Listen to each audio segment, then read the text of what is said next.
جیسے چور دو طرح کے ہوتے ہیں. ایک چور وہ ہوتا ہے جو ہوتا بہت بڑا چور ہے لیکن بدنام بالکل بھی نہیں ہوتا. چور جب بھی بولو آپ کا ذہن پتہ نہیں پاکستانیوں کا کہاں چلا جاتا ہے. ایک چور وہ ہوتا ہے جو ہوتا بہت چھوٹا ہے, بدنام بہت زیادہ ہو جاتا ہے. پہلے بڑے چور کی مثال دوں. باپ مر گیا, بہن کو وراثت نہیں تھی, آپ نے 1 کروڑ روپے کی اس کی دکان تھی, وہ آپ نے معاف کروا لی اس سے. وہ بیچاری شرمندہ ہے, دے نہیں سکتی, دے نہیں رہے, ڈیلے کر رہے ہیں. یہ چوری کتنے کی آپ نے؟ 1 کروڑ کی. اور کی کس کی؟ اپنی سگی بہن کی, جس پہ آپ کو کھلانا چاہیے تھا الٹا, اس کی چوری کی. لیکن آپ سوٹ ٹائی سوٹ بوٹ پہ انگلش بولتے ہوئے گھر سے باہر نکلتے ہیں, نائس ٹو میٹ یو, میں شکاگو سے میرا تعلق ہے, میں امریکہ میں ہوں, یہ میرا بزنس ہے, لوگ سلوٹ کرتے ہیں آپ. ہاں وراثت نہیں ہو, کہتے ہیں ان کا پرسنل معاملہ ہے, خاندانی معاملہ ہے, تو کسی کے ذاتی معاملات میں نہیں گلجتے. کہیں نکاح کا پیغام بھیجیں گے تو لوگ ایکسپٹ کریں گے, ماشاءاللہ ماشاءاللہ, کہیں بھی بے عزتی نہیں ہوگی آپ کی. لیکن چوری کتنے کی ہوئی؟ 1 کروڑ کی, اور ہوئی بھی سگی بہن کی. بہت بڑا جرم ہے یا نہیں ہے؟ دوسرا چور وہ ہے جو بیچارہ مسجد سے چپل چوراتے ہوئے پکڑا گیا, اور چپل بھی اپنی سگی بہن کے نہیں, کسی ہو سکتا ہے کسی چور ہی کے چپل چورا رہا ہو, پکڑا گیا. کس قدر بے عزتی ہوگی کہ نہیں ہوگی؟ بولو نا کیا ہو گیا یار, بے عزتی کی بات ہے. مسجد سے چپل چوراتا وہ پکڑا گیا, کیمرے میں ریکارڈ ہو گیا. کہیں بھی جائے گا لوگ کیا کہیں گے؟ دیکھو چپل چور جا رہا ہے. کہیں نکاح کا پیغام بھیجے گا, قبول ہوگا؟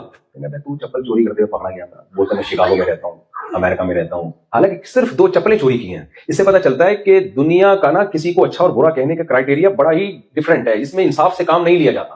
کیا خیال ہے؟ تو ایسے یاد رکھو, جھوٹ بولنے کے بھی دیر آر 2 ٹائپس آف جھوٹ. جھوٹ کے کتنے طریقے ہیں؟ 2 طریقے.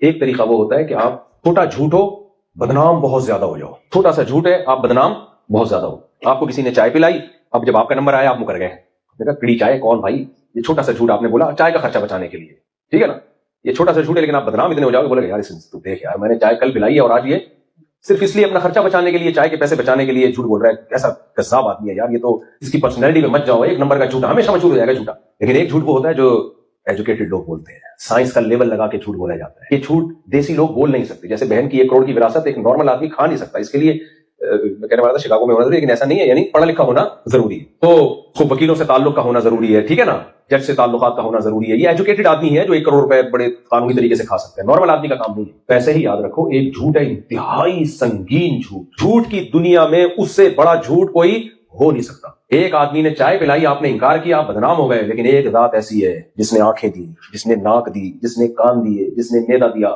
الم نجعل له عینین, کیا آنکھیں نہیں دی ہم نے؟ کیا ہم نے تمہیں زبان نہیں دی؟ کیا ہم نے تمہیں فخلق فسواک, کیا برابر نہیں کیا؟ کیا تم منی کا قطرہ نہیں تھے, ماں کے رحم میں گئے, کیا ہم نے اس میں آنکھیں نہیں اگائیں؟ کیا دل دماغ جگر نہیں بنایا؟ کیا خون کا لوتھڑا نہیں بنایا؟ پھر گوشت نہیں بنایا؟ پھر اس میں دل نہیں بنایا جس نے ہارٹ بیٹ کی؟ پھر اس میں اتنا بڑا دماغ, یعنی اتنی بڑی نالیوں پر مشتمل دماغ کو پیک کر کے کھوپڑی کے اندر فٹ کر دیا. ثم انشأناه خلقا آخر, پھر ماں کے پیٹ سے تمہیں باہر نکالا. اب تک ماں روٹی کھاتی تھی, آنکھ ناک کان دل دماغ جگر بن رہا تھا. اب جب ماں روٹی کھا رہی ہے فوراً دودھ بننا شروع ہو گیا. ایسے ایسے قدرت کے کمالات. اور پھر ماں کے دل میں محبت ڈال